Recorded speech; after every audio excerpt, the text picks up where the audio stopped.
Good afternoon, everyone. My name is Mohammad Samir Kittu. Samir sir, mathematics mentor of SSR Science PU College. Today I am going to explain first year PUC ನಲ್ಲಿ ಬರುವಂತ part D ನಲ್ಲಿ 5 marks ಇಂದು question ಗಳನ್ನು. ಇವತ್ತಿನ ನಾನು ತೋಡೋದು 5 marks ಇಂದು chapters relation and function. ವಿದ್ಯಾರ್ಥಿಗಳೇ ನೆನಪಿಟ್ಕೊಂಡ್ಬಿಡ್ರಿ, ಪಾರ್ಟ್ ಬಿ ಒಳಗೆ ನಿಮಗೆ 20 ಮಾರ್ಕ್ಸ್ ಇರುತ್ತದೆ.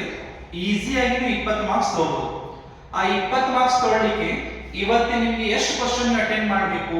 4 ಕ್ವೆಶ್ಚನ್ ಆಗಿನೂ ಅಟೆಂಡ್ ಮಾಡಲೇಬೇಕು. ಆ 4 ಕ್ವೆಶ್ಚನ್ ಒಳಗೆ ನಿಮಗೆ ಟೋಟಲ್ 7 ಕ್ವೆಶ್ಚನ್ ಕೊಟ್ಟಿರ್ತಾರೆ. 7 ಕ್ವೆಶ್ಚನ್ ಒಳಗೆ ನೀವು ಬರೀ ಎಕ್ಸಾಮ್ ಅಲ್ಲಿ ಬರೋದು ಎಷ್ಟು ಕ್ವೆಶ್ಚನ್? 4 ಕ್ವೆಶ್ಚನ್. ಅದರ ಒಳಗಿಂದ ಇವತ್ತಿನ 1 ಕ್ವೆಶ್ಚನ್ ತಗೋತೇನೆ ನಾನೇ. ಯಾವ ಚಾಪ್ಟರ್ ಒಳಗೆ ಕೇಳ್ತದೆಪ್ಪ ಅಂತಂದ್ರೆ ಕ್ವೆಶ್ಚನ್ ನಂಬರ್ 39 ನಲ್ಲಿ ಇರುವಂತ ಕ್ವೆಶ್ಚನ್ಸ್ ರಿಲೇಷನ್ಸ್ ಅಂಡ್ ಫಂಕ್ಷನ್ ಒಳಗೆ ಅದು ಇರುತ್ತದೆ ಕ್ವೆಶ್ಚನ್. ಯಾವ ಚಾಪ್ಟರ್ ಒಳಗೆ ಇರುತ್ತದೆ? ರಿಲೇಷನ್ಸ್ ಅಂಡ್ ಫಂಕ್ಷನ್ಸ್ ಒಳಗೆ ಇರುತ್ತದೆ. ಈ ಚಾಪ್ಟರ್ ಒಳಗೆ ಬರೀ ಎಷ್ಟು ಕ್ವೆಶ್ಚನ್ಸ್ ಮಾಡಿದ್ರೆ ನಿಮಗೆ 5 ಮಾರ್ಕ್ಸ್ ಬರುತ್ತದೆ. ಇಲ್ಲಿ ಜಾಸ್ತಿ ಕ್ವೆಶ್ಚನ್ ಮಾಡೋದು ಅವಶ್ಯಕತೆನೇ ಇಲ್ಲ. ಓನ್ಲಿ ನೀವು ಎಷ್ಟು ಕ್ವೆಶ್ಚನ್ ಗೆ ಮಾಡಬೇಕಾಗಿದೆ? 3 ಕ್ವೆಶ್ಚನ್ ಮಾತ್ರ ಮಾಡಬೇಕು. ಯಾವ್ಯಾವ ಕ್ವೆಶ್ಚನ್ ನಾವು ಮಾಡಬೇಕು ಸರ್? 3 ಕ್ವೆಶ್ಚನ್. ನಾನು ಈ 3 ಕ್ವೆಶ್ಚನ್ ಪರ್ಫೆಕ್ಟ್ ಮಾಡಿದೆ ಅಂತಂದ್ರೆ ಅನ್ಯುವಲ್ ಎಕ್ಸಾಮಿನೇಷನ್ ಗೆ ನನಗೆ 5 ಮಾರ್ಕ್ಸ್ ಸಿಗೋದನ್ನ ಖಂಡಿತವಾಗಿ ಸಿಕ್ಕೇ ಬಿಡುತ್ತೆ. ಯಾವ 3 ಕ್ವೆಶ್ಚನ್ಸ್ ಅದು? ಎಲ್ಲರಿಗೂ ಗೊತ್ತಿರೋದಂತ ವಿಷಯ. ಫಸ್ಟ್ ಕ್ವೆಶ್ಚನ್ ನಾನು ವೆರಿ ಇಂಪಾರ್ಟೆಂಟ್ ಮಾಡೋದು ಯಾವುದಪ್ಪ ಅಂತಂದ್ರೆ modulus function. Modulus function, that is the first question.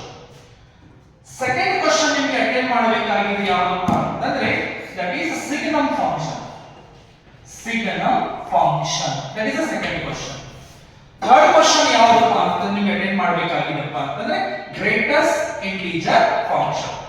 ಈ 3 ಕ್ವೆಶ್ಚನ್ ನೀವು ಪರ್ಫೆಕ್ಟ್ ಆಗಿ ಓದ್ಕೊಂಡ್ರೆ ಅಂತಂದ್ರೆ ನಿಮಗೆ ಅನ್ಯುವಲ್ ಎಕ್ಸಾಮಿನೇಷನ್ ಅಲ್ಲಿ 5 ಮಾರ್ಕ್ಸ್ ಸಿಗೋದು ಫಿಕ್ಸ್ ಇದೆ. ಆ 5 ಮಾರ್ಕ್ಸ್ ಫಿಕ್ಸ್ ಬರಬೇಕಂದ್ರೆ 3 ಕ್ವೆಶ್ಚನ್ ಓದಲೇಬೇಕು. ಹಾರ್ಡ್ಲಿ ನಿಮಗೆ ಒಂದು ಅರ್ಧ ತಾಸು ಕುಂತು ಇದ್ರ ಬಗ್ಗೆ ಅಭ್ಯಾಸ ಮಾಡಿದ್ರೆ ಇದು 3 ಕ್ವೆಶ್ಚನ್ ಟಚ್ ಮಾಡಬಹುದು. ಆ 3 ಕ್ವೆಶ್ಚನ್ ಒಳಗಾಗಿ ನಾ ಇವತ್ತು ತೋಡದ ಫಸ್ಟ್ ಕ್ವೆಶ್ಚನ್ ಯಾವ್ದಪ್ಪ ಅಂತಂದ್ರೆ ಮಾಡ್ಯುಲಸ್ ಫಂಕ್ಷನ್. ಹೌದಾ? ಮಾಡ್ಯುಲಸ್ ಫಂಕ್ಷನ್ ಅಂದ್ರೆ ಏನು, ಅದು ಬೇಸಿಕ್ ಏನಿದೆ ಅದೆಲ್ಲ ಹೋಗೋಕ್ಕಿಂತ ಟೈಮ್ ಇಲ್ಲ. ಹೌದು, ಯಾಕಂದ್ರೆ ಎಕ್ಸಾಮ್ ನಿಯರ್ ಬಂದಿದೆ. ಬರೀ ನಾನು ಹೆಂಗ್ ಬರೀಬೇಕು, ಯಾವ ತರ ಡೆಫಿನಿಷನ್ ಯೂಸ್ ಮಾಡಬೇಕು, ಆ ಗ್ರಾಫ್ ಹೆಂಗ್ ಬರೀಬೇಕು, ಡೊಮೇನ್ ಹೆಂಗ್ ಬರೀಬೇಕು, ಇದು 5 ಮಾರ್ಕ್ಸ್ ಹೆಂಗ್ ಡಿಸ್ಟ್ರಿಬ್ಯೂಟ್ ಆಗಿದೆಪ್ಪ ಅಂತಂದ್ರೆ ಫಸ್ಟ್ ಅದಕ್ಕೆ ನೀವು ಡೆಫಿನಿಷನ್ ಬರೀಬೇಕು. ಇದು ಏನ್ ಬರೀಬೇಕಾಗುತ್ತದೆ? ಡೆಫಿನಿಷನ್ ಬರೀಬೇಕಾಗುತ್ತೆ. ಡೆಫಿನಿಷನ್ ಜೊತೆ ಇದನ್ನು ನೀವು ಏನ್ ಬರೀಬೇಕು? ಗ್ರಾಫ್ ಬರೀಬೇಕು. ಗ್ರಾಫ್ ಜೊತೆ ನೀವು ಏನ್ ಬರೀಬೇಕಾಗಿದೆ? ಡೊಮೇನ್ ಬರೀಬೇಕು. ಏನು ಡೊಮೇನ್ ಅಪ್ಪ ಅಂತಂದ್ರೆ ಅಂಡ್ ನೆಕ್ಸ್ಟ್ ಏನ್ ಬರೀಬೇಕಾಗಿದೆ? ರೇಂಜ್ ಬರೀಬೇಕಾಗಿದೆ. ನೆನಪಿಟ್ಕೊಂಡ್ಬಿಡ್ರಿ ವಿದ್ಯಾರ್ಥಿಗಳು, ಎಕ್ಸ್ಪ್ಲನೇಷನ್ ಆಮೇಲೆ ಹೋಗ್ತೇನೆ. ಫಸ್ಟ್ 1 ಮಾರ್ಕ್ಸ್ ಹೇಳ್ಬಿಡ್ತೇನೆ ಇದರೊಳಗೆ. ಮಾಡ್ಯುಲಸ್ ಫಂಕ್ಷನ್ ಕೇಳಿದೆ ನಿಮಗೆ, ಸಿಗ್ನಮ್ ಫಂಕ್ಷನ್ ಕೇಳಿದೆ, ಗ್ರೇಟೆಸ್ಟ್ ಇಂಟಿಜರ್ ಫಂಕ್ಷನ್ ಕೇಳಿದೆ. 5 ಮಾರ್ಕ್ಸ್ ಕೊಡೋದು ಆಮೇಲೆ 1 ಮಾರ್ಕ್ಸ್ ಈಗ ಪರ್ಫೆಕ್ಟ್ ಮಾಡ್ಬಿಡ್ತೇನೆ ನಿಮಗೆ. ಏನಪ್ಪ ಅಂದ್ರೆ ಡೊಮೇನ್ 3 ಫಂಕ್ಷನ್ ರಿಯಲ್ ನಂಬರ್ ಇರುತ್ತದೆ, ದಟ್ ಇಸ್ ಆರ್. ಇದು 5 ಮಾರ್ಕ್ಸ್ ಗಿಂತ ನೀವು ಎಷ್ಟು ಮಾರ್ಕ್ಸ್ ಆಲ್ರೆಡಿ ಫಿಕ್ಸ್ ಆಯ್ತು ನಿಮ್ಮ ಮೈಂಡ್ ಒಳಗೆ? 1 ಮಾರ್ಕ್ಸ್ ಫಿಕ್ಸ್ ಆಯ್ತು. ಇನ್ನು 1 ಮಾರ್ಕ್ಸ್ ನಿಮಗೆ ಡೆಫಿನಿಷನ್ ಗೆ ಕೊಡ್ತಾರೆ, 2 ಮಾರ್ಕ್ಸ್ ಗ್ರಾಫ್ ಡ್ರಾ ಮಾಡಲಿಕ್ಕೆ ಮತ್ತು ವ್ಯಾಲ್ಯೂ ಬರೆಯಕ್ಕೆ ಕೊಡ್ತಾರೆ, ಇನ್ನೊಂದು ಮಾರ್ಕ್ಸ್ ಗೆ ರೇಂಜ್ ಬರೆಯಕ್ಕೆ ಕೊಡ್ತಾರೆ. ಮಾಡ್ಯುಲಸ್ ಫಂಕ್ಷನ್ ರೇಂಜ್ ಬೇರೆ ಇದೆ, ಸಿಗ್ನಮ್ ಫಂಕ್ಷನ್ ರೇಂಜ್ ಬೇರೆ ಇರುತ್ತದೆ, ಗ್ರೇಟೆಸ್ಟ್ ಇಂಟಿಜರ್ ಫಂಕ್ಷನ್ ರೇಂಜ್ ಬೇರೆ ಇದೆ. 3 ಫಂಕ್ಷನ್ ರೇಂಜ್ ಬೇರೆನೇ ಇದೆ. ಈ 3 ಫಂಕ್ಷನ್ ಒಳಗೆ ಏನು ಸಿಮಿಲಾರಿಟಿ ಇದೆಪ್ಪ ಅಂತಂದ್ರೆ ಡೊಮೇನ್. ಡೊಮೇನ್ ಬರೆದರೆ 1 ಮಾರ್ಕ್ಸ್. ಈಗ 4 ಮಾರ್ಕ್ಸ್ ಅಷ್ಟೇ ವಿಚಾರ ಮಾಡಬೇಕು. ಡೆಫಿನಿಷನ್ ಬಹಳ ಸಿಂಪಲ್ ಇದೆ. 3 ಫಂಕ್ಷನ್ ಡೆಫಿನಿಷನ್ ಬಹಳ ಸಿಂಪಲ್ ಇದೆ. 3 ಫಂಕ್ಷನ್ ಗ್ರಾಫ್ ಬಹಳ ಸಿಂಪಲ್ ಇದೆ ಮತ್ತು 3 ಫಂಕ್ಷನ್ ರೇಂಜ್ ಬಹಳ ಸಿಂಪಲ್. ನೆನಪಿಟ್ಕೊಂಡು ಬೇಸಿಕ್ ಆಗಿ ನೆನಪಿಟ್ಕೊಂಡು ಮಾಡ್ಯುಲಸ್ ಬಂದ್ರೆ ಏನು, ಸಿಗ್ನಮ್ ಬಂದ್ರೆ ಏನ್ ಮಾಡಬೇಕು, ಗ್ರೇಟೆಸ್ಟ್ ಇಂಟಿಜರ್ ಬಂದ್ರೆ ಏನ್ ಮಾಡಬೇಕು, ಇದೆಲ್ಲಾ ಫಂಕ್ಷನ್ ಆದ್ಮೇಲೆ ನಿಮಗೆ ಒಂದು ಹಿಂಟ್ ಅನ್ನು ಕೊಡ್ತೇನೆ ಹೆಂಗ್ ನೆನಪಿಟ್ಕೋಬೇಕು. ಓಕೆ, ಸೊ ನೆನಪಿಟ್ಕೊಂಡ್ಬಿಟ್ರೆ ಫಸ್ಟ್ ಫಂಕ್ಷನ್ ನಾವು ತಗೊಳ್ಳೋದು ಯಾವ್ದಪ್ಪ ಅಂತಂದ್ರೆ ಇವತ್ತು ನನ್ನ ಫಸ್ಟ್ ಫಂಕ್ಷನ್ ಮಾಡ್ಯುಲಸ್ ಫಂಕ್ಷನ್. ಯಾವ ಫಂಕ್ಷನ್ ತಗೊಳ್ತಾ ಇದ್ದೇನೆ ನಾನೇ? Modulus function. ಇದು ವೆರಿ ಇಂಪಾರ್ಟೆಂಟ್. ವೆರಿ ಇದಷ್ಟಲ್ಲ, 3 ಒಳಗೆ ಯಾವ್ದಾದ್ರು ಒಂದು ಕಂಪಲ್ಸರಿ ಕೇಳ್ತದೆ. 3 ಮಾತ್ರ ನೀವು ಪರ್ಫೆಕ್ಟ್ ಮಾಡಿ, ಹೊರತುಪಡಿಸಿ ಯಾವುದು ಪರ್ಫೆಕ್ಟ್ ಮಾಡೋದು ಅವಶ್ಯಕತೆ ಇಲ್ಲ. ನಾನು ಹೇಳೋದು ಅಂಡರ್ಸ್ಟ್ಯಾಂಡ್ ಆಗ್ತಿದೆ ಎಲ್ಲರಿಗೂ? Yes, okay. ಸೊ ಫಸ್ಟ್ ಬರೀಬೇಕು ಡೆಫಿನಿಷನ್. ಬಹಳ ಲೆಂಥಿಯಾಗಿ ಡೆಫಿನಿಷನ್ ಬರೋದು ಅವಶ್ಯಕತೆ ಇಲ್ಲ. ಸಿಂಪಲ್, ಶಾರ್ಟ್, ರೈಟ್ ಆಗಿ ಬರೀಬೇಕು. ಹೆಂಗ್ ಬರೀಬೇಕು definition? Simple, short, right. That is the concept of SSR college. Okay, so first definition ಹೆಂಗ್ ಬರೀತೀರಾ? Let the function f from r to r. ಈ ನೆನಪಿಟ್ಕೊಂಡ್ಬಿಡಿ ವಿದ್ಯಾರ್ಥಿಗಳು, ಮೂರು ಫಂಕ್ಷನ್ ಗೆ ಡಯಲಾಗ್ ಫಿಕ್ಸ್ ಇದೆ. ಮೂರು ಫಂಕ್ಷನ್ ಗೆ ಡಯಲಾಗ್ ಏನಿದೆ? ಫಿಕ್ಸ್ ಇದೆ. ಅವ್ರು ಸಿಂಗಲ್ ಫಿಲ್ಮ್ ಒಳಗೆ ಹೀರೋ ಹೇಳ್ತಾನೆ ಏನಾದ್ರೆ ಅಟ್ಟಮಾಜಿ ಸಟಕಿ ಅಂತಾದು ಮಾಡ್ಯುಲಸ್ ಫಂಕ್ಷನ್ ಬರಲಿ, ಸಿಗ್ನಮ್ ಫಂಕ್ಷನ್ ಬರಲಿ, ಗ್ರೇಟೆಸ್ಟ್ ಇಂಟಿಜರ್ ಫಂಕ್ಷನ್ ಬರಲಿ, ನೀವು ಹೇಳಬೇಕು ಅಟ್ಟಮಾಜಿ ಸಟಕಿ. ಅದು ಹೇಳಕ್ ಹೋಗ್ಬೇಡ್ರಿ, ಇದು ಹೇಳ್ರಿ. Let the function f from r to r defined by ಏನಂತ ಬರೀಬೇಕು? f of x is equal to, ಇದು ಫಿಕ್ಸ್. ನೀವು ಮಾಡ್ಯುಲಸ್ ಫಂಕ್ಷನ್ ಬರೀರಿ, ಗ್ರೇಟೆಸ್ಟ್ ಇಂಟಿಜರ್ ಫಂಕ್ಷನ್ ಬರೀರಿ ಅಥವಾ ಸಿಗ್ನಮ್ ಬರೀರಿ, ಇಷ್ಟು ಡಯಲಾಗ್ ಕಂಪಲ್ಸರಿ ಹೇಳಲೇಬೇಕು. ಏನು ಹೇಳ್ತೀರಿ ವಿದ್ಯಾರ್ಥಿಗಳು? Let the function f from r to r defined by f of x, mod function ಹೀಗೆ ಡಿಫೈನ್ ಆಗುತ್ತದೆ, mod x which is equal to ಒಂದು ನೆಗೆಟಿವ್ ವ್ಯಾಲ್ಯೂ ಕೊಡುತ್ತದೆ, ಒಂದು ಪಾಸಿಟಿವ್ ವ್ಯಾಲ್ಯೂ ಕೊಡುತ್ತದೆ. x ಯಾವಾಗ ನೆಗೆಟಿವ್ ಕೊಡುತ್ತದೆ? ಯಾವುದು x less than 0 ಇದೆ. ಯಾವಾಗ ಅದು ಪಾಸಿಟಿವ್ ವ್ಯಾಲ್ಯೂ ಕೊಡುತ್ತದೆ? a function must be greater or equal to 0. is called ಏನಂತ ಬರೀಬೇಕು? Modulus function. is called modulus function. ಇಷ್ಟು ಬರೆದರೆ ಸಾಕು ವಿದ್ಯಾರ್ಥಿಗಳು, 1 ಮಾರ್ಕ್ಸ್ ಪರ್ಫೆಕ್ಟ್ ಆಗಿದೆ. 1 ಮಾರ್ಕ್ಸ್ ಎಲ್ಲಿ ಪರ್ಫೆಕ್ಟ್ ಆಗಿರೋ? ಡೊಮೇನ್ ಬರೀತೀವಿ, 1 ಮಾರ್ಕ್ಸ್. ಇನ್ನೊಂದು ಮಾರ್ಕ್ಸ್ ಡೆಫಿನಿಷನ್. ಮೂರು ಫಂಕ್ಷನ್ ಹೀಗೆ ಹೇಳಬೇಕು. Let the function f from r to r defined by f of x is equal to, definition change ಆಗ್ತಿದೆ. ಆಮೇಲೆ is called modulus function, is called greatest integer function, is called signum function. ಎಷ್ಟು simple, ಎಷ್ಟು ಸರಳ, very easy. ಆಮೇಲೆ graph, very important. Graph correct ಆಗಿ ಬರಬೇಕು. Graph ಹೌದಾ? ನೆನಪಿಟ್ಕೊಂಡ್ಬಿಡ್ರಿ, ಗ್ರಾಫ್ ವ್ಯಾಲ್ಯೂ ಮೂರು ಫಂಕ್ಷನ್ ಬರಲಿ, ಎಲ್ಲ ಇದೇ ವ್ಯಾಲ್ಯೂ ಯೂಸ್ ಮಾಡೋಣ. ಯಾವ ವ್ಯಾಲ್ಯೂ ಯೂಸ್ ಮಾಡೋಣ? 7 ವ್ಯಾಲ್ಯೂಸ್ ಯೂಸ್ ಮಾಡ್ಕೋಬೇಕು ಎಲ್ಲ. ಯಾವ 7 ವ್ಯಾಲ್ಯೂಸ್? -3, -2, -1, 0, 1, 2, 3. ಮಾಡ್ಯುಲಸ್ ಬರಲಿ, ಸಿಗ್ನಮ್ ಬರಲಿ, ಗ್ರೇಟೆಸ್ಟ್ ಇಂಟಿಜರ್ ಬರಲಿ, ಇದೇ 7 ವ್ಯಾಲ್ಯೂಸ್ ನಾನು ಯೂಸ್ ಮಾಡ್ತೀನಿ. ಅಂದ್ರೆ ನಿಮಗೆ ನೆನಪಿಡ್ಲಿಕ್ಕೆ ಚಲೋ ಆಗ್ತೈತೆ. ಆಮೇಲೆ ನಿಮಗೆ ಬಹಟ್ ಮಾಡಕ್ಕೂ ಈಸಿ ಇದೆ ಮತ್ತು ಬಹಳ ಸಿಂಪಲ್ ಆಗಿ ನೀವು ವ್ಯಾಲ್ಯೂಸ್ ನೆನಪಿಟ್ಕೋಬೇಕು. ಹೌದಾ? ಯಾವ ವ್ಯಾಲ್ಯೂಸ್? -3, -2, -1, 0, 1, 2, 3. ಅಂಡರ್ಸ್ಟ್ಯಾಂಡ್? ನಾವು ಮುಂದೆ ಹೋಗೋಣ. ಗ್ರಾಫ್ ಗೆ ವ್ಯಾಲ್ಯೂಸ್ ಬರೀಬೇಕು. ಹೆಂಗ್ ವ್ಯಾಲ್ಯೂಸ್ ಬರೀತೀವಿ ನಾವು? ಈ ಗ್ರಾಫ್ ಅದು ಮೊದಲ ಬಾಕ್ಸ್ ಡ್ರಾ ಮಾಡೋಣ. ಹೌದಾ? ಮೊದಲ ಬಾಕ್ಸ್ ಡ್ರಾ ಮಾಡೋಣ. ಡ್ರಾ ಮಾಡಿ ನೋಡಿ, ಫಸ್ಟ್ ಏನು ಬರೀತೀವಿ ನಾವು? ಡೊಮೇನ್. x ಅಂದ್ರೆ ಇಲ್ಲಿ ಡೊಮೇನ್, f of x ಅಂದ್ರೆ ನಮಗೆ ಔಟ್ಪುಟ್, x ಅಂದ್ರೆ ಏನು ಇನ್ಪುಟ್ ಮಾಡ್ತಾ ಇದೀವಿ, ಆಮೇಲೆ f of x ಅಂದ್ರೆ ಏನು ಔಟ್ಪುಟ್ ಬರ್ತಾ ಇದೆ. ಇಷ್ಟೇ, ಜಾಸ್ತಿ ಏನು ಮಾಡೋಣ. 1 2 3 4 5 6. ಸರ್ ನೀವು 7 ಹೇಳಿದ್ರೆ 6 ಬಾಕ್ಸ್ ಮಾಡಿದ್ರಿ ನೋಡಿ. 1 2 3 4 5 6 ಆತರ. That is a magic in mathematics. Okay, first value -3, second value -2, -1, 0, 1, 2, 3. ನೆನಪಿಟ್ಕೊಳ್ಬೇಡಿ. -3 ಅಂದ್ರೆ ನೆಗೆಟಿವ್ ವ್ಯಾಲ್ಯೂ, ಮತ್ತೊಂದು ಮೈನಸ್ ಕೊಟ್ಬಿಡ್ತದೆ. ಮೈನಸ್ ಏನಾಗ್ಬಿಡ್ತದೆ? ಇದು ಪ್ಲಸ್. -3 ಇದು +3, -2 +2. ಯಾಕೆ? ಯಾವುದು x ನೆಗೆಟಿವ್ ಆದ್ರೆ ಇನ್ನೊಂದು ನೆಗೆಟಿವ್ ವ್ಯಾಲ್ಯೂ ಕೊಟ್ಬಿಡ್ತದೆ ಅದ್ರ ಜೊತೆ. ಇದೊಂದು ಮೈನಸ್, ಇದು ಮೈನಸ್ ಏನಾಗ್ಬಿಡ್ತದೆ? ಪ್ಲಸ್. ಇಷ್ಟೇ ನೆನಪಿಟ್ಕೊಳ್ಳೋದು. ಆಮೇಲೆ ಇಲ್ಲಿ 1, ಇಲ್ಲಿ 0, 1 ಕೊಟ್ಟಿವೆ, ಪಾಸಿಟಿವ್ ವ್ಯಾಲ್ಯೂ ಅಂದ್ರೆ ಪಾಸಿಟಿವ್ ವ್ಯಾಲ್ಯೂ ಹೇಳಿ. 1 2 3. ಇನ್ನೊಂದು ಶಾರ್ಟ್ ಫಾರ್ಮ್ ಅಲ್ಲಿ ನೆನಪಿಟ್ಕೋಬಹುದಾ? ನಾನು ಹೇಳುತ್ತಿದ್ದೇನೆ, ಇದು ಶಾರ್ಟ್ ಫಾರ್ಮ್. ಮಾಡ್ ಅಂದ್ರೆ ಏನು ಅಂತ ನೀವು ನೆನಪಿಟ್ಕೋಬೇಕು. ಮಾಡ್ ಈಸ್ ಅ ಮಷೀನ್. ಮಾಡ್ ಒಂದು ಏನಾಗಿದೆ? ಮಷೀನ್ ಆಗಿದೆ, which convert negative number into positive. ಹೇಳಿದ್ರೆ negative number into positive, but positive number into again positive.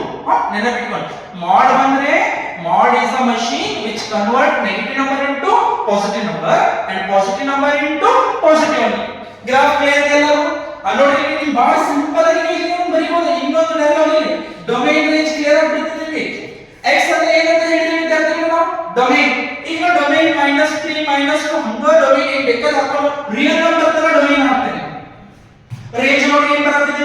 -3 ಬಂದಾಗ ಏನು ಬಂತು? 3 2 1 0 1 2 3. ಅಂದ್ರೆ ನಾನು ನೆಗೆಟಿವ್ ನಂಬರ್ ಹಾಕ್ತಾ ಇದ್ದೆ, ಪಾಸಿಟಿವ್ ನಂಬರ್ ಹಾಕ್ತಾ ಇದ್ದೆ, ರಿಸಲ್ಟ್ ನಲ್ಲಿ ಯಾವ ನಂಬರ್ ಸಿಗ್ತಾ ಇದೆ? ಪಾಸಿಟಿವ್ ಹಾಗಾದ್ರೆ ರಿಯಲ್ ಒಳಗೆ ಪಾಸಿಟಿವ್ ನಂಬರ್ ಇದೆ ನೆಗೆಟಿವ್ ನಂಬರ್ ಇದೆ ನನಗೆ ರಿಟರ್ನ್ ವಾಪಸ್ ಏನು ಸಿಕ್ಕಿದೆ ಬರೀ ಪಾಸಿಟಿವ್ ನಂಬರ್ ಅಂದ್ರೆ r+ ಮುಗಿತು ವಿದ್ಯಾರ್ಥಿಗಳೇ ಡೊಮೇನ್ ಏನು r ರೇಂಜ್ ಏನು r+ ಡೆಫಿನಿಷನ್ ಬರೆದೆ 1 ಮಾರ್ಕ್ಸ್ ಡೊಮೇನ್ ಬರೆದೆ 1 ಮಾರ್ಕ್ಸ್ ರೇಂಜ್ ಬರೆದೆ 1 ಮಾರ್ಕ್ಸ್ 3 ಮಾರ್ಕ್ಸ್ ಇನ್ನು 2 ಮಾರ್ಕ್ಸ್ ಗ್ರಾಫ್ ತೆಗಿಬೇಕು ಬಹಳ ಸಿಂಪಲ್ ಆಗಿ ಗ್ರಾಫ್ ತೆಗಿಬಹುದಾ ವೆರಿ ಸಿಂಪಲ್ ಇದೆ ಗ್ರಾಫ್ ಓಕೆ ನೆನಪಿಟ್ಕೊಂಡ್ಬಿಡ್ರಿ ಗ್ರಾಫ್ ವೆರಿ ಸಿಂಪಲ್ ಆಗಿ ಡ್ರಾ ಮಾಡ್ಕೋಬಹುದು ಗ್ರಾಫ್ ಒಳಗೆ ಏನಪ್ಪಾ ಅಂತಂದ್ರೆ ನಂಬರಿಂಗ್ ನೀವು ಕರೆಕ್ಟ್ ಮಾಡ್ಕೋಬೇಕು ಅಷ್ಟೇ ಓಕೆ ನೋಡಿ ಎಲ್ಲರೂ ಗ್ರಾಫ್ ಬರೀತೀನಿ ನಾನೇ ವಿದ್ಯಾರ್ಥಿಗಳಿಗೆ ಯಾವ ಎಕ್ಸಿಸ್ ಇತ್ತು ಯಾವ ಎಕ್ಸಿಸ್ ಅಂತ ಹೇಳ್ತೇವೆ x ಆಕ್ಸಿಸ್ ಇದು ಯಾವ ಎಕ್ಸಿಸ್ ಅಂತ ಹೇಳ್ತೇವೆ y ಆಕ್ಸಿಸ್ ಇದು ಯಾವ ಎಕ್ಸಿಸ್ ಮೈನಸ್ x ಆಕ್ಸಿಸ್ ಇದು ಯಾವ Axis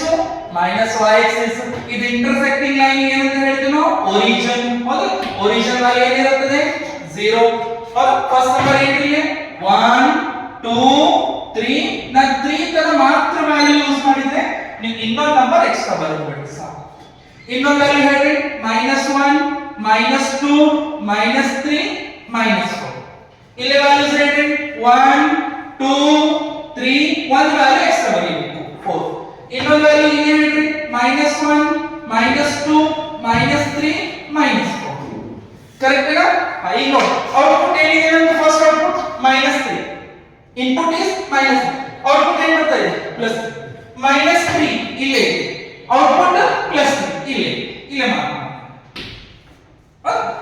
input -2 ನೆನಪಿಟ್ಕೊಂಡ್ಬಿಟ್ಟು x Axis line input x Axis ಯಾವ ಲೈನ್ ಇದು ಇನ್ಪುಟ್ ಲೈನ್ y ಆಕ್ಸಿಸ್ ಯಾವ ಲೈನ್ ನೆನಪಿಟ್ಕೊಳ್ಬೇಕು ಔಟ್ಪುಟ್ ಲೈನ್ ಔಟ್ಪುಟ್ ಇದು ಇನ್ಪುಟ್ ಏನು -2 ಔಟ್ಪುಟ್ ಏನು +2 ಇನ್ಪುಟ್ ಒಳಗೆ -2 ಇಲ್ಲಿ ಔಟ್ಪುಟ್ ಏನು ಬರಬೇಕು +2 ಬರಬೇಕು ಎಲ್ಲಿ +2 +2 ಇಲ್ಲಿ ಪ್ಲಸ್ ಹಾಗಾಗಿ ಇಲ್ಲಿ ಮಾರ್ಕ್ ಮಾಡಿ ಇಲ್ಲಿ ಇಂಟರ್ಸೆಕ್ಟ್ -1 ಇನ್ಪುಟ್ ಔಟ್ಪುಟ್ +1 ಹೇಳಿ ನೋಡಿ ಏನು ಬರ್ತದೆ -1 +1 ಕರೆಕ್ಟ್ ಹೀಗೆ ನೋಡಿ 0 ಇನ್ಪುಟ್ ಔಟ್ಪುಟ್ ಇಸ್ ಆಲ್ಸೋ 0 ಎಲ್ಲಿ ಇಂಟರ್ಸೆಕ್ಟ್ ಆಯ್ತು ಇಲ್ಲಿ ಇಂಟರ್ಸೆಕ್ಟ್ ಇನ್ಪುಟ್ 1 ಔಟ್ಪುಟ್ 1 ಇನ್ಪುಟ್ 1 ಇಲ್ಲಿ ಔಟ್ಪುಟ್ 1 ಇಲ್ಲಿ correct yes of course it is correct input 2 output also 2 so input 2 output 2 ಹೌದಾ input 3 output 3 input 3 output ಮುಗಿತು ನೋಡಿ ಇದು ಎಲ್ಲ ಲೈನ್ಸ್ ಗೆ ಜೋಡಿಸೋದು ಸಾಕು ಮತ್ತೆ ಏನು ಮಾಡೋ ಅವಶ್ಯಕತೆ ಇಲ್ಲ ವಿದ್ಯಾರ್ಥಿಗಳು ಇಲ್ಲಿ ಬಸ್ ಜಸ್ಟ್ ನೀವು ಜಾಯಿನ್ ಮಾಡಿ ಮೇನ್ ಇಂಪಾರ್ಟೆಂಟ್ ಇಲ್ಲಿ ಎರೋ ಮಾರ್ಕ್ ನೀವು ತೋರಿಸಲೇಬೇಕು ಎರೋ ಮಾರ್ಕ್ಸ್ ತೋರಿಸಿದ್ರೆ ಮಾರ್ಕ್ಸ್ ಕಟ್ ಆಗ್ಬೇಕು ಯಾಕಂದ್ರೆ ನಾವು ಗ್ರಾಫ್ ಒಳಗೆ ಯೂಸ್ ಮಾಡೋದು ಬರೀ 7 ಪಾಯಿಂಟ್ ಬಟ್ ನಮಗೆ ಕೊಟ್ಟದ್ದು ರಿಯಲ್ ನಂಬರ್ ಅಂದ್ರೆ ಇನ್ನೂ ಲೈನ್ ಇದು ಮುಂದೈತಿ ಇದು ಲೈನ್ ಇನ್ನೂ ಮುಂದೈತಿ ಓಕೆ ನೆನಪಿಟ್ಕೊಳ್ಳಿ ಹಾಗಾದ್ರೆ ನೆಕ್ಸ್ಟ್ ಏನು ಬರೀಬೇಕು ನಾವಿಲ್ಲಿ ಡೊಮೇನ್ ಏನಿದೆ ಆಲ್ರೆಡಿ ಹೇಳಿಬಿಟ್ಟೆ ವಿದ್ಯಾರ್ಥಿಗಳು ಡೊಮೇನ್ ಏನಿರುತ್ತದೆ ಅಂತಂದ್ರೆ ಆಲ್ರೆಡಿ ಹೇಳಿದೆ ನಿಮಗೆ ಏನಿರುತ್ತದೆ ಹೇಳಿ ಡೊಮೇನ್ ಕಂಪಲ್ಸರಿ ಆರ್ ರೇಂಜ್ ನೋಡಿ ನೆಗೆಟಿವ್ ವ್ಯಾಲ್ಯೂ ಹಾಕಿದ್ರೆ ಪಾಸಿಟಿವ್ ಹಾಕಿದ್ರೆ ಆನ್ಸರ್ ಸಿಗೋದು ಪಾಸಿಟಿವ್ ಆರ್ ಸಿಗುತ್ತೆ ಬಟ್ ಆರ್ ಒಳಗೆ ನೆಗೆಟಿವ್ ಸಿಗೋದಿಲ್ಲ ಆರ್ ಒಳಗೆ ಮಾತ್ರ ಏನು ಸಿಗುತ್ತೆ ಆರ್ ಪ್ಲಸ್ ನೋಡಿ 5 ನಿಮಿಷ ಒಳಗೆ ನಾನು ಎಕ್ಸ್ಪ್ಲೈನ್ ಮಾಡಿದ್ದೀನಿ 5 ನಿಮಿಷ ಒಳಗೆ ನೀವು ತಗೋಬಹುದು 5 ಮಾರ್ಕ್ಸ್ ಪರ್ಫೆಕ್ಟ್ ಸಿಂಪಲ್ ಹೇಗೆ ಓದಬೇಕು ನೋಡಿ let the function f from r to r be a function defined by f of x is equal to mod x minus x less than 0 plus x greater or equal to 0 is called modulus function graph ಒಳಗೆ ಇವಾಗ value use ಮಾಡಬೇಕು ಯಾವ value -3 -2 -1 0 1 2 3 ಹೌದು ಅಂದ್ರೆ r ತನ ಹೋಗಿದ್ವಿ result minus ಇದ್ದು plus ಬರ್ತದೆ ಪ್ಲಸ್ ಬರ್ತದೆ ಪ್ಲಸ್ ಬರ್ತದೆ ಪ್ಲಸ್ ಇದು ಬಂದ್ರೆ ಮೈನಸ್ ಬರೋದಿಲ್ಲ ಅದು ತಪ್ಪಲ್ಲ ಇಟ್ಕೊಳ್ಳೋಕೆ ಮತ್ತು ಪ್ಲಸ್ ಪ್ಲಸ್ ಅನ್ನ ಇರ್ತದೆ 1 2 3 r ನ ಪಾಸಿಟಿವ್ ಹಾಕಿದ್ರೆ ನೆಗೆಟಿವ್ ಹಾಕಿದ್ರೆ ರಿಸಲ್ಟ್ ಬಂದು ಪಾಸಿಟಿವ್ ನೇ ಸೊ ಗ್ರಾಫ್ ಹಿಂಗ್ V shape that is called modulus function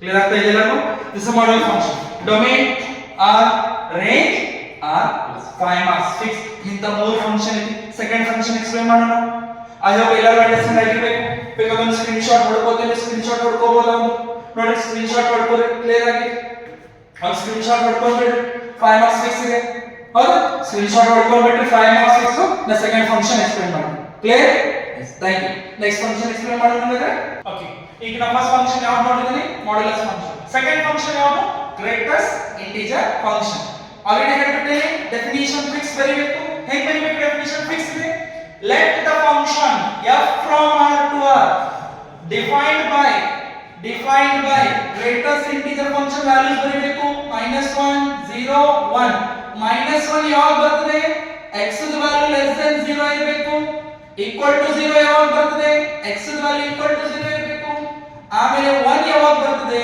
if x is greater than 1 simple meaning ಏನ ಇಟ್ಕೊಂಡ್ಬಿಡ್ರಿ ಯಾವುದು ನೆಗೆಟಿವ್ ವ್ಯಾಲ್ಯೂ ಬರಲಿ ಬೇಕಾದ ನೆಗೆಟಿವ್ ವ್ಯಾಲ್ಯೂ ಬರಲಿ -1 ಬೇಕಾದ ಪಾಸಿಟಿವ್ ವ್ಯಾಲ್ಯೂ ಬರಲಿ ಆನ್ಸರ್ ಇಸ್ 1 ಆಮೇಲೆ 0 ಇದ್ದಾಗ 0 ನೇ ಹೇಳಿ ನೋಡೋಣ ನೆಗೆಟಿವ್ ವ್ಯಾಲ್ಯೂ -3 -2 -4 -5 ಏನು ಬೇಕಾದ ವ್ಯಾಲ್ಯೂ ಬರಲಿ ನಿಮ್ಮ ಆನ್ಸರ್ -1 ಒಟ್ಟ ಚೇಂಜ್ ಮಾಡಂಗಿಲ್ಲ ಇಲ್ಲಿ ನೋಡಿ x is greater than 0 positive value ಯಾವ ಪಾಸಿಟಿವ್ ವ್ಯಾಲ್ಯೂ 1 2 3 4 5 thousands ಅನ್ನೋದು ಆನ್ಸರ್ ಏನು ಹೇಳಬೇಕು 1 ಇದು ಬಿಟ್ಟು ಏನು ಹೇಳಂಗಿಲ್ಲ ಕ್ಲಿಯರ್ ನೋಡಿ definition let the function f from r to r defined by f of x is equal to -1 x is less than 0 0 x is equal to 0 1 x is greater than 0 is called modulus function 7 values fixed ಇದೆ ನಮಗೆ -3 -2 -1 0 1 2 3 input r okay check ಮಾಡೋಣ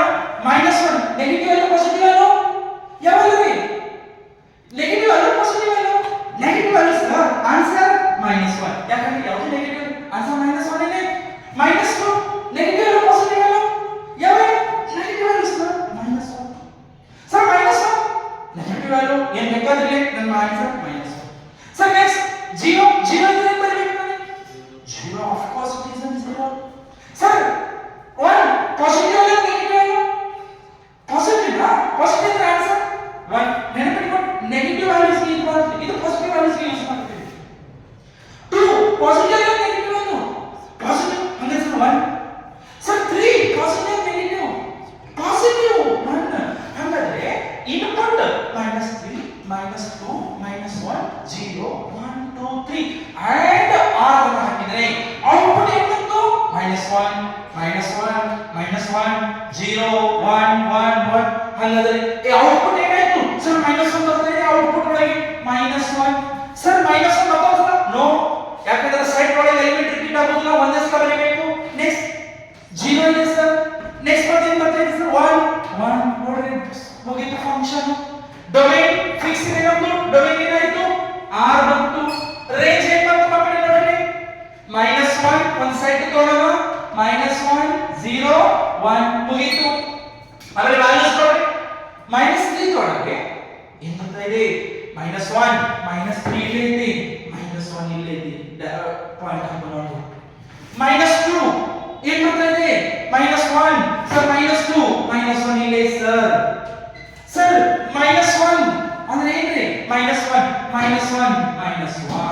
correct ಇದು ಯಾವುದು values ತಗೊಂಡ್ರೆ ನಾವು -1 ಆಗಿರುತ್ತೆ ಹೌದು ಆಮೇಲೆ ಸರ್ 1 ಇಲ್ಲೇ ಆನ್ಸರ್ ಏನು ಬರ್ತಾ ಇದೆ 1 ವೆರಿ ಗುಡ್ ಸರ್ 2 ತಗೊಳ್ತಾ ಇದ್ದೇನೆ ಏನು ಬರ್ತಾ ಇದೆ ಸರ್ 2 ತಗೊಂಡ್ರೆ 1 ಬರ್ತಿದೆ ವೆರಿ ಗುಡ್ ಸರ್ 3 ತಗೊಳ್ತಾ ಇದ್ದೇನೆ ಏನು ಮಾಡಬೇಕು 1 ಬರಬೇಕು ಸರ್ 1 ಬರಬೇಕು ಕರೆಕ್ಟ್ ನೋಡಿ ಪಾಯಿಂಟ್ ಜೋಡಿಸ್ಬಿಡ್ರಿ ಲೈನ್ ತೆಗೆದ್ಬಿಡ್ರಿ ಇಲ್ಲಿ ಒಂದು ಲೈನ್ ಬರ್ತದೆ ಆಮೇಲೆ ಈ ಕಡೆ ಒಂದು ಲೈನ್ ಬರ್ತದೆ ಕರೆಕ್ಟ್ ಅವ್ರು ಮಾತು ಹೇಳಿದ್ರು ನೋಡ್ರಿ ಲೈನ್ ಡ್ರಾ ಮಾಡಿದ್ಮೇಲೆ arrow mark compulsory correct yes ಅಲ್ಲ ನೋಡಿ ಎಷ್ಟು ಸಿಂಪಲ್ ಗ್ರಾಫ್ ಡೊಮೇನ್ ರೇಂಜ್ ಯಾವುದು ವ್ಯಾಲ್ಯೂ ನೋಡಿ 1 ಬರ್ತದೆ ಯಾವುದು ವ್ಯಾಲ್ಯೂ -1 ಬರ್ತದೆ 0 ಬರ್ತದೆ that is the range simple short and right that is called SSR ಇನ್ನೊಮ್ಮೆ ಹೇಳ್ತೀನಿ ನೋಡಿ ಕನ್ಸಿಡರ್ ಮಾಡೋಣ signum function let the function f from r to r divided by f of x is equal to -1 x is less than 0 0 x is equal to 0 1 x is greater than 0 how then is called modulus function 7 values -3 -2 -1 0 1 2 3 ನೋಡಿ negative ಯಾವ ಬೇಕಾದ ನೋಡಿ answer -1 these are the negative values answer is -1 these are the positive values answer is 1 correct ನೋಡಿ ಎಷ್ಟು simple ಆಗಿದೆ graph positive ಇಲ್ಲಿ ಬರುತ್ತೆ negative ಇಲ್ಲಿ ಬರುತ್ತೆ ಡೊಮೇನ್ ಆರ್ ರೇಂಜ್ -1 0 ಬಿಫೋರ್ ನಾವು ಯಾವ ಫಂಕ್ಷನ್ ನೋಡಿದ್ವಿ ಮಾಡ್ಯುಲಸ್ ಫಂಕ್ಷನ್ ಹೇಗಿತ್ತು ಮಾಡ್ಯುಲಸ್ ಫಂಕ್ಷನ್ ಬರೆದಿದ್ದೇವೆ. ಡೊಮೇನ್ ಏನಿದೆ r ಇದೆ, ರೇಂಜ್ ಏನಿದೆ r ಪ್ಲಸ್. ಅಂದ್ರೆ ಸಿಗ್ಮಾ ಫಂಕ್ಷನ್ ಡೆಫಿನಿಷನ್ ಏನು ಬರೀತೀರಿ -x ಸಾರಿ -1 0 1 -1 ಯಾವಾಗ x is less than 0 0 ಯಾವಾಗ x is greater than 0 x is equal to 0 1 ಯಾವಾಗ x is greater than 0.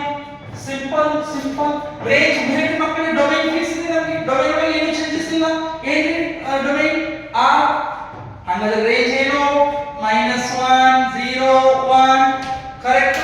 Graph ನೋಡಿ ಹಿಂಗೆ ನಿಂತು ಬಿಡೋದು ಗ್ರಾಫ್ ಹೌದಾ ನಿಂತು ಬಿಡಿ ಹಿಂಗೆ ನೋಡಿ ಹಿಂಗೆ ನಿಂತ್ಕೊಂಡು ಬಿಡು. ಇಲ್ಲಿ ಗ್ರಾಫ್ ಇಲ್ಲಿ x is equal to 1 ಇಲ್ಲಿ x is equal to -1. that's all. ಎಷ್ಟು ಸಿಂಪಲ್ ಎಷ್ಟು ಈಜಿ ಐತಿಲ್ಲ. 5 ಮಾರ್ಕ್ಸ್ ಎರಡು ಕ್ವೆಶ್ಚನ್ ಆಯ್ತು. ಇನ್ನು ಒಂದೇ ಒಂದು ಕ್ವೆಶ್ಚನ್ ಉಳಿಯಿತು. ಓಕೆ ಈಗ ನೆಕ್ಸ್ಟ್ ಕ್ವೆಶ್ಚನ್ ತಗೊಳ್ಳೋಣ. ಯಾವ ಕ್ವೆಶ್ಚನ್ ನೆಕ್ಸ್ಟ್ ಕ್ವೆಶ್ಚನ್ ಯಾವ ತಗೋಬೇಕು ನಾನು ಗ್ರೇಟೆಸ್ಟ್ ಇಂಟಿಜರ್ ಫಂಕ್ಷನ್ ತಗೋಬೇಕು. ಓಕೆ ಎಸ್ ಸ್ಟೂಡೆಂಟ್ ಈಗ ಆಲ್ರೆಡಿ ನಾವು ಎರಡು ಎಕ್ಸ್ಪ್ಲೈನ್ ಮಾಡಿದ್ದೀವಿ. ಯಾವ ಎಕ್ಸ್ಪ್ಲೈನ್ ಮಾಡಿದ್ದೀವಿ ಮಾಡ್ಯುಲಸ್ ಫಂಕ್ಷನ್ ಎಕ್ಸ್ಪ್ಲೈನ್ ಮಾಡಿದ್ದೀನಿ, ಗ್ರೇಟೆಸ್ಟ್ ಇಂಟಿಜರ್ ಫಂಕ್ಷನ್ ಎಕ್ಸ್ಪ್ಲೈನ್ ಮಾಡಿದ್ದೀನಿ. ಇದು ಒಂದೇ ಒಂದು ಲಾಸ್ಟ್ ಈ ಮೂರು ಫಿಕ್ಸ್ ಮಾಡ್ಕೊಂಡು ಬಿಟ್ಟೆ ಅಂತಂದ್ರೆ ಮಾತಾ ಮುಗೀತು. 5 ಮಾರ್ಕ್ಸ್ ನಿಮ್ಮ ಪಾಕೆಟ್ ಒಳಗೆ 100% 5 marks question. Number note down ಮಾಡಿ 39 ಗೆ ಬರ್ತದೆ ಫಿಕ್ಸ್ ಕ್ವೆಶ್ಚನ್. ಹೌದಾ ಒಂದು ಡೈಲಾಗ್ ಆಲ್ರೆಡಿ ಹೇಳಿಬಿಟ್ಟೆ ನಾವು. ಏನ್ ಡೈಲಾಗ್ ಹೇಳಿದೆ let the function f from r to r defined by f of x is equal to closed interval that is x is called greatest integer function where closed interval x ಒಳಗೆ ಏನು ಬರ್ತಿರಲ್ಲ is called greatest integer. ಮಕ್ಕಳೇ ನೆನಪಿಟ್ಕೊಂಡ್ಬಿಡಿ greatest integer meaning ಏನಪ್ಪಾ ಅಂದ್ರೆ ಇಲ್ಲಿ ಬರೀತೇನೆ ನೋಡಿ. ಇಲ್ಲಿ ನನ್ನ ಕಡೆ ವ್ಯಾಲ್ಯೂ ಇದೆ 2.3 ಇದೆ. ಇನ್ನೊಂದು ವ್ಯಾಲ್ಯೂ ಇದೆ ಮಕ್ಕಳೇ ನನ್ನ ಕಡೆ 3.9 ಇದೆ. ಇನ್ನೊಂದು ವ್ಯಾಲ್ಯೂ ಇದೆ 1.5 ಇದೆ. ಇನ್ನೊಂದು ವ್ಯಾಲ್ಯೂ ಇದೆ ನನ್ನ ಕಡೆ 0.7 ಇದೆ. ಇಲ್ಲಿ ಗ್ರೇಟೆಸ್ಟ್ ಇಂಟಿಜರ್ ಅಂದ್ರೆ ಗ್ರೇಟೆಸ್ಟ್ ವ್ಯಾಲ್ಯೂ ಅಲ್ಲ ನೆನಪಿಟ್ಕೊಳ್ಳಿ. 3.2 ಗ್ರೇಟೆಸ್ಟ್ ಇಂಟಿಜರ್ ಯಾವುದು ಈ ನಂಬರ್ ನೇ ಅಂದ್ರೆ 2.3 ಹಿಂದೆ ಯಾವ ಇಂಟಿಜರ್ ಇದೆ. ಇಂಟಿಜರ್ ಅಂದ್ರೆ ಏನು -1 ಸಾರಿ dash dash -3 -2 -1 0 1 2 these are the integers. 2.3 ಒಳಗೆ ಇಂಟಿಜರ್ ಏನು 2 ನೆನಪಿಟ್ಕೊಂಡ್ರೆ. 3.9 ಒಳಗೆ ಇಂಟಿಜರ್ ಏನು ದಟ್ ಈಸ್ 3 ಹೌದಾ. 1.5 ಒಳಗೆ ಇಂಟಿಜರ್ ಏನು ನೀವು ಹೇಳಿ ನೋಡೋಣ. ಈಗ 1.5 ಒಳಗೆ ಇಂಟಿಜರ್ ಏನು yes of course correct ವಿದ್ಯಾರ್ಥಿ ನೋ it is 1. 0.7 ಒಳಗೆ ಇಂಟಿಜರ್ ಏನು 0.7 ಒಳಗೆ ಇಂಟಿಜರ್ ಏನು ಬಂತು 0. ಇದು ಪಾಸಿಟಿವ್ ನಂಬರ್ ಗೆ. ನೆಗೆಟಿವ್ ನಂಬರ್ ನೋಡಿ ಹೇಗೆ ಬರ್ತದೆ -3.2 -2.7 -1.8 -0.7. ಈಗ ನೆಗೆಟಿವ್ ಒಳಗೆ ಸ್ವಲ್ಪ ಏನಾಗ್ತಿದೆ ಚೇಂಜ್ ಮಾಡೋಣ. ಅಂದ್ರೆ ಲೀಸ್ಟ್ ವ್ಯಾಲ್ಯೂ ತಗೋಬೇಕು ಏನೇನೋ ಬಟ್ ಸ್ವಲ್ಪ ತೋಳ್ಬೇಕಂದ್ರೆ ಸ್ಮಾರ್ಟ್ ಆಗಿ ತಗೋಬೇಕು. ಪಾಸಿಟಿವ್ ಈಸಿಲಿ ಗೊತ್ತಾಗ್ತಿದೆ 2.3.1.0 ಇದು ಪಾಸಿಟಿವ್ ನಂಬರ್ ಇದ್ರೆ ಅವಾಗ ಇದನ್ನೇ ವ್ಯಾಲ್ಯೂ ಯೂಸ್ ಮಾಡ್ಬಿಡ್ತೇವೆ 2 3 4 2 3 1 0. ಬಟ್ ನೆಗೆಟಿವ್ ಒಳಗೆ ಸ್ವಲ್ಪ ಎಚ್ಚರಿಕೆ ಇರಬೇಕು. ಇಲ್ಲಿ ನೋಡಿ 3.2 ಮತ್ತು 4 ಮಧ್ಯದಲ್ಲಿ ಬರ್ತದೆ ಅವಾಗ ಈ ವ್ಯಾಲ್ಯೂ ತಗೋಬೇಕು -4 ತಗೋಬೇಕು. ಹಾಗೆ ಈ ಹೇಳಿ ನೋಡೋಣ -2.7 ಎಲ್ಲ ಬರ್ತದೆ 3 ಮತ್ತು -2 ಮತ್ತು -3 ಮಧ್ಯದಲ್ಲಿ ಬರ್ತದೆ. ಇಂಟಿಜರ್ ಯಾವ ತಗೋಬೇಕು -3 ತಗೋಬೇಕು ಇಂಟಿಜರ್. ಅಂಡರ್ಸ್ಟ್ಯಾಂಡ್ ಆಗ್ತಾ ಇದೆ yes 100% ಅಂಡರ್ಸ್ಟ್ಯಾಂಡ್ ಆಗ್ತಾ ಇದೆ ಅನ್ಕೊಳ್ತೀನಿ. ಈಗ ಹೇಳಿ ನೋಡೋಣ -1.8 ನ ಯಾವ value ತಗೋತೀರಿ yes of course it is correct -2 ತಗೋತೀವಿ ಸರ್. ವೆರಿ ಗುಡ್ ಹಾಗಾದ್ರೆ -0.7 ಯಾವ ವ್ಯಾಲ್ಯೂ ತಗೋತೀರಿ ಎಲ್ಲಿದೆ ಸರ್ ಇದು 0 ಮತ್ತು ಮೈನಸ್ ಮಧ್ಯದಲ್ಲಿ ಇದೆ. ಇಲ್ಲಿ ಇದೆ ವ್ಯಾಲ್ಯೂ. ಹಾಗಾದ್ರೆ ಯಾವ ತಗೋಬೇಕು yes ಈ ವ್ಯಾಲ್ಯೂ ತಗೋಬೇಕು ನೀವು. ವೆರಿ ಗುಡ್ -1 ತಗೋಬೇಕು. ಅಂಡರ್ಸ್ಟ್ಯಾಂಡ್ ಆಗ್ತಿದೆ ನೋಡಿ -3 ಮತ್ತು -4 ಮತ್ತು -3 ಬಂದ್ರೆ -4 -3 -2 ಬಂದ್ರೆ -3 -2 ಮೈನಸ್ ಮಧ್ಯದಲ್ಲಿ ಬಂದ್ರೆ -2 -1 ಮತ್ತು 0 ಮಧ್ಯದಲ್ಲಿ ಬಂದ್ರೆ -1 0 ಮತ್ತು 1 ಮಧ್ಯದಲ್ಲಿ ಬಂದ್ರೆ 1 1 ಮತ್ತು 2 ಮಿಡಲ್ ಬಂದ್ರೆ 1 2 ಮತ್ತು 3 ಮಿಡಲ್ ಬಂದ್ರೆ 2 3 ಮತ್ತು 4 ಮಿಡಲ್ ಬಂದ್ರೆ 3. ಕ್ಲಿಯರ್ ಆಗಿದೆ ಕನ್ಫರ್ಮ್. ಹಾಗಾದ್ರೆ ಹೇಳಿ ನೋಡೋಣ -3 -2 ಮಧ್ಯದಲ್ಲಿ ಬಂದ್ರೆ ಏನು ತಗೋತೀವಿ ನಾವು ಏನು ತಗೋತೀವಿ ಹೇಳಿ ಈ ವ್ಯಾಲ್ಯೂ ತೆಗೆಯೋಣ. ಸ್ವಲ್ಪ ನಿಮಗೆ ಕ್ವೆಶ್ಚನ್ ಕೇಳ್ತೀನಿ ನಾನು ನೋಡಿ -3 -2 ಬಂದ್ರೆ ಏನು ತಗೋತೀವಿ -3 ಇಂಟರ್ವಲ್ ಕ್ಲೋಸ್ ಆಯ್ತು ಯಾಕಂದ್ರೆ -3 ಯಾವ ವ್ಯಾಲ್ಯೂ ತಗೋತಿರಲ್ಲ ಆ ವ್ಯಾಲ್ಯೂ ಇಲ್ಲಿ ಶೇರ್ ಮಾಡಬೇಕು, ಯಾವ ವ್ಯಾಲ್ಯೂನ ತಗೊಳ್ಳಂಗಿಲ್ಲ ಅದಕ್ಕೆ ಓಪನ್ ಮಾಡಬೇಕು. ಕ್ಲಿಯರ್? -2 ಮತ್ತು -1 ಯಾವ ತಗೋತೀರಿ? ಎಸ್, ವೆರಿ ಗುಡ್ ಸರ್, ನಾವು -2 ತಗೋತೀವಿ. ಹಾಗಾದ್ರೆ ಇಲ್ಲಿ ಶೇರ್ ಎಲ್ಲಿ ಮಾಡಬೇಕು? -2 ಮಾಡಬೇಕು. -1 ಮತ್ತು 0 ಯಾವ ವ್ಯಾಲ್ಯೂ ತಗೋತೀರಿ ನೀವು? -1 ತಗೋತೀವಿ, ಅಂದ್ರೆ -1 ಗೆ ಶೇರ್ ಮಾಡಬೇಕು. 0 ಮತ್ತು 1 ಯಾವ ತಗೋತೀರಿ? 0 ತಗೋತೀರಿ, 0 ಗೆ ಶೇರ್ ಮಾಡಬೇಕು. 1 ಮತ್ತು 2 ರಲ್ಲಿ ಯಾವ ತಗೋತೀರಿ? 1 ತಗೋತೀವಿ, 1 ಗೆ ಶೇರ್ ಮಾಡ್ತೀವಿ. 2 ಮತ್ತು 3 ರಲ್ಲಿ ಯಾವ ತಗೋತೀರಿ? 2 ತಗೋತೀವಿ, 2 ಗೆ ಶೇರ್ ಮಾಡಬೇಕು. 3 ಮತ್ತು 4 ರಲ್ಲಿ ಯಾವ ತಗೋತೀವಿ ನಾವು? 3 ತಗೋತೀವಿ, 3 ಗೆ ಶೇರ್ ಮಾಡಬೇಕು. ಅರ್ಥ ಮಾಡ್ಕೊಳ್ಳಿ, ನೆಗೆಟಿವ್ ವ್ಯಾಲ್ಯೂಸ್ ಆಯ್ತು, ಪಾಸಿಟಿವ್ ವ್ಯಾಲ್ಯೂಸ್ ಆಯ್ತು, ಆನ್ಸರ್ ಏನಿದೆ ನೋಡ್ರಿ. -3, -2, -1, 0, 1, 2, 3. ಇದು ಯಾವ ನಂಬರ್ ಇದು? -3, -2, -1, 0, 1, 2, 3. ಇದು ಏನು ನಂಬರ್? ಮ್ಯಾಥಮೆಟಿಕ್ಸ್ ಏನಂತೆ? Integer. Very good, very good. ಇದಕ್ಕೆ ಇಂಟೀಜರ್ಸ್ ಅಂತ ಹೇಳ್ತೀವಿ. ಇಂಟೀಜರ್ ರಿಪ್ರೆಸೆಂಟ್ ಮಾಡೋದು ಲೆಟರ್ ಯಾವುದು? Z. ಅಂಡರ್ಸ್ಟುಡ್? ಹಾಗಾದ್ರೆ ನಿಮಗೆ ಕ್ಲಿಯರ್ ಆಯ್ತು. Domain of the function R, then output range ಏನ್ ಬಂತ್ರಿ? ಇಂಟೀಜರ್ ವ್ಯಾಲ್ಯೂ ಬಂತು. ಅದಕ್ಕಾಗಿ ಇದರ ಹೆಸರು ಇಟ್ಟಿದ್ದೇವೆ ಗ್ರೇಟೆಸ್ಟ್ ಇಂಟೀಜರ್. ಇಂಟೀಜರ್ ನ ರೇಂಜ್ ಅಲ್ಲಿ ಐಡೆಂಟಿಫೈ ಮಾಡಬೇಕು ನೀವು. Integer is a range. ಇದಕ್ಕೆ ಇನ್ನೊಂದು ಹೆಸರು ಇದೆ ಮಕ್ಕಳೇ, ಏನು ಗೊತ್ತಿದೆ? Step floor function. Step floor function ಹೀಗಿರ್ತದೆ, 1 ಆದ್ಮೇಲೆ 1 ಆದ್ಮೇಲೆ 1 ಆದ್ಮೇಲೆ ಹಿಂಗೆ ಹೋಗ್ತದೆ. ಅದಕ್ಕೆ ಇದರ ಹೆಸರು ಕೊಟ್ಟಿವೆ ಸ್ಟೆಪ್ ಫ್ಲೋರ್ ಫಂಕ್ಷನ್. ಸರ್ ಯಾಕೆ ಅಂತ ಹೆಸರು ಕೊಟ್ಟಿವೆ? ಗ್ರಾಫ್ ಒಳಗೆ ಗೊತ್ತಾಗ್ತದೆ ನಿಮ್ಗೆಲ್ಲರಿಗೂ. ಸೊ ಗ್ರಾಫ್ ಡ್ರಾ ಮಾಡೋಣ ಬನ್ನಿ ವಿದ್ಯಾರ್ಥಿಗಳೇ. ಹೌದಾ? ಗ್ರಾಫ್ ವೆರಿ ಸಿಂಪಲ್ ಆಗಿ ಗ್ರಾಫ್ ಡ್ರಾ ಮಾಡೋಣ. ನೋಡ್ರಿ ನಾ ಹೆಂಗ್ ಬರ್ದೇನೆ ಅರ್ಥ ಮಾಡ್ಕೊಳ್ಳಿ. -3 -2 ಎಲ್ಲಿ ಸರ್? -3 -2 -3 -2 ಆನ್ಸರ್ ಏನು? -3. ಇಲ್ಲೇ ಅರ್ಥ ಮಾಡ್ಕೊಳ್ಳಿ, -3 ಆನ್ಸರ್ ಬರ್ತಾ ಇದೆ. -3 ಅಂದ್ರೆ ಎಲ್ಲಿ ಹೋಗ್ಬೇಕು ನೋಡ್ರಿ? ಎಲ್ಲಿ ಹೋಗ್ಬೇಕು? ಇಲ್ಲಿ ಬರ್ಬೇಕು ನಾನು. -3 ಅಂದ್ರೆ ಹೌದಾ? ಇಲ್ಲಿ ಒಂದು ಲೈನ್ ಡ್ರಾ ಮಾಡೋಣ. ನೋಡ್ರಿ ಇಲ್ಲಿ -3 ಐತಿ, ಇಲ್ಲಿ -2 ಐತಿ. ಆಯ್ತಲ್ಲ? ಆನ್ಸರ್ ಏನಿದೆ? -3 ಆನ್ಸರ್. ಎಲ್ಲಿ ಕ್ಲೋಸ್ ಮಾಡಬೇಕು? -3 ಗೆ ಕ್ಲೋಸ್ ಮಾಡಬೇಕು. ನೆಕ್ಸ್ಟ್ ಹೇಳಿ ನೋಡೋಣ. -2 -1 ಆನ್ಸರ್ ಏನ್ರಿ? -2 -2 -1 -2 ಆನ್ಸರ್ -2 ಇಲ್ಲಿಗೆ ಬರಬೇಕು. ಹಾಗಾದ್ರೆ ಇಲ್ಲಿ ಯಾವುದು ಬೇಕಾದ ವ್ಯಾಲ್ಯೂ ತಗೊಳ್ಳಿ ನಾನೇ 2 -2 ಮತ್ತು -1 ಮಧ್ಯದಲ್ಲಿ ಆನ್ಸರ್ ಬರೋದು ಏನು ನನಗೆ? -2 ನೇ. ಸೊ -2 ಇಲ್ಲಿ ಬರೋಣ. ಸೊ -2 ಎಲ್ಲಿ ಬರುತ್ತೆ? ಅದಕ್ಕೆ ಕ್ಲೋಸ್ ಮಾಡಬೇಕು. ನೋಡಿ 1 ಹೆಂಗೆ ಸ್ಟೆಪ್ ಹೋಗ್ತಾ ಇದೆ ನಾವು. ನೆಕ್ಸ್ಟ್ ನೋಡಿ -1 ಮತ್ತು 0 ನಲ್ಲಿ ಯಾವ ವ್ಯಾಲ್ಯೂ ತಗೋಬೇಕು? -1 ಮತ್ತು 0 ಆನ್ಸರ್ ಇಸ್ -1. ಇಲ್ಲಿ ಐತೆ ನೋಡಿ, ಇಲ್ಲಿ ಐತೆ, ಇಲ್ಲಿ ಒಂದು, ಇಲ್ಲಿ ಒಂದು. ಯಾವ ಆನ್ಸರ್ ಅಂತ ಹೇಳಿದ್ರೆ -1 ಆನ್ಸರ್. -1 ಗೆ ಇಲ್ಲಿ ಕ್ಲೋಸ್ ಮಾಡಬೇಕು. ಇಲ್ಲಿ ಬರೀರಿದ ಮೇಲೆ -1 ಅಂತ ಬರೀರಿ. Very good. ನೆಕ್ಸ್ಟ್ ನೋಡಿ 0 ಮತ್ತು 1 ಆನ್ಸರ್ ಇಸ್ 0. ಇಲ್ಲಿ ಐತೆ 0 and 1 ಎರಡು ಗೆ ಕ್ಲೋಸ್ ಮಾಡೋಣ. ಹೌದಾ? 0 ಮತ್ತು 1 ಗೆ ಆನ್ಸರ್ ಏನು ನಾವು? 0. ಸೊ ಇಲ್ಲಿ 0 ಬರೀತೀನಿ ನೋಡಿ ನಾನು. 0 0 ಆನ್ಸರ್ ಇಸ್ 0. ನೋಡಿ 1 ಮತ್ತು 2 ಆನ್ಸರ್ ಏನ್ರಿ? 1 ಮತ್ತು 2 ಆನ್ಸರ್ ಏನ್ರಿ? 1. ಇಲ್ಲಿ ಲೈನ್ ಡ್ರಾ ಮಾಡಬೇಕು ಅಂದ್ರೆ ಇಲ್ಲಿ ಒಂದು, ಇಲ್ಲಿ ಆನ್ಸರ್ 1 ಬಂದಿದೆ. ಸೊ ಅದಕ್ಕಾಗಿ ಇಲ್ಲಿ ಕ್ಲೋಸ್ ಮಾಡ್ತೇನೆ, ಇಲ್ಲಿ 1 ಅಂತ ಬರೀತೇನೆ. ನೆಕ್ಸ್ಟ್ ನೋಡಿ 2 ಮತ್ತು 3 ಆನ್ಸರ್ ಇಸ್ 2. ಸೊ ಇಲ್ಲಿ ಬರೀತೇನೆ ನೋಡಿ 2 and 3 ಆನ್ಸರ್ ಇಸ್ 2. ಅಂದ್ರೆ ಇಲ್ಲಿ ಹೋಗ್ಬೇಕು ನಾನು. ಕರೆಕ್ಟ್? ಇಲ್ಲಿ ಕ್ಲೋಸ್ ಮಾಡ್ತೇನೆ, ಇಲ್ಲಿ 2 ಬರೀತೇನೆ. ನೆಕ್ಸ್ಟ್ ನೋಡಿ 3 ಮತ್ತು 4 answer is 3. 3 and 4 answer 3 and 4 ಎಲ್ಲಿ ಐತೆ? Answer is 3. ಇಲ್ಲಿ ಐತೆ. ಇಲ್ಲಿ 3 ಇಲ್ಲಿ ಕ್ಲೋಸ್ ಮಾಡ್ಬೋದು. ಎಸ್ ನೋಡಿ ಈಗ ಇನ್ನೊಂದು ಹೆಸರು ಹೇಳ್ತೀನಿ ಗೊತ್ತಿತ್ತು ತಮ್ಮ ವಿದ್ಯಾರ್ಥಿಗಳು. ನಾ ಏನು ಹೇಳಿದ್ರೆ ಸ್ಟೆಪ್ ಫ್ಲೋರ್ ಫಂಕ್ಷನ್. ಸ್ಟೆಪ್ ನಡ್ಕೊಂಡು ಫ್ಲೋರ್ ಮೇಲೆ ಹೊಂಟಿವೆ, ಅದಕ್ಕಾಗಿ ಸ್ಟೆಪ್ ಫ್ಲೋರ್ ಫಂಕ್ಷನ್. -3 -2 -1 0 1 2 3. ಎಷ್ಟು simple. So this called is what here? Signum function. Greatest integer function. This function is called greater. ವಿದ್ಯಾರ್ಥಿಗಳು ಬಹಳ ಸಿಂಪಲ್ ಆಗಿ ಬರೆದಿದ್ದೇನೆ. ಒಂದು ಪಟ್ಟನೆ ಸ್ಕ್ರೀನ್ಶಾಟ್ ತಗೊಳ್ಳಿ. ಸ್ಕ್ರೀನ್ಶಾಟ್ ತಗೊಂಡ ಮೇಲೆ ಒಂದು ರೀಕ್ಯಾಪ್ಚುಲೇಟ್ ಮಾಡೋಣ ಮೂರು ಫಂಕ್ಷನ್. ಒಂದು ಸ್ಕ್ರೀನ್ಶಾಟ್ ತಗೊಳ್ಳಿ, ಪಟ್ಟನೆ ಸ್ಕ್ರೀನ್ಶಾಟ್ ನೋಡಿ ಎಷ್ಟು ಈಜಿ ಇದೆ. Yes do it screenshot. ತಗೊಂಡಿದ್ರೆ yes very good, very good. Okay, ಈಗ ಏನು ಮಾಡೋಣ? ಮೂರು ಫಂಕ್ಷನ್ ಕನ್ಸೈಸ್ ಆಗಿ ಡೆಫಿನಿಷನ್ ನೋಡ್ಕೊಂಡು ಹೆಂಗೆ ಯೂಸ್ ಮಾಡ್ತೇವೆ. ಓಕೆ,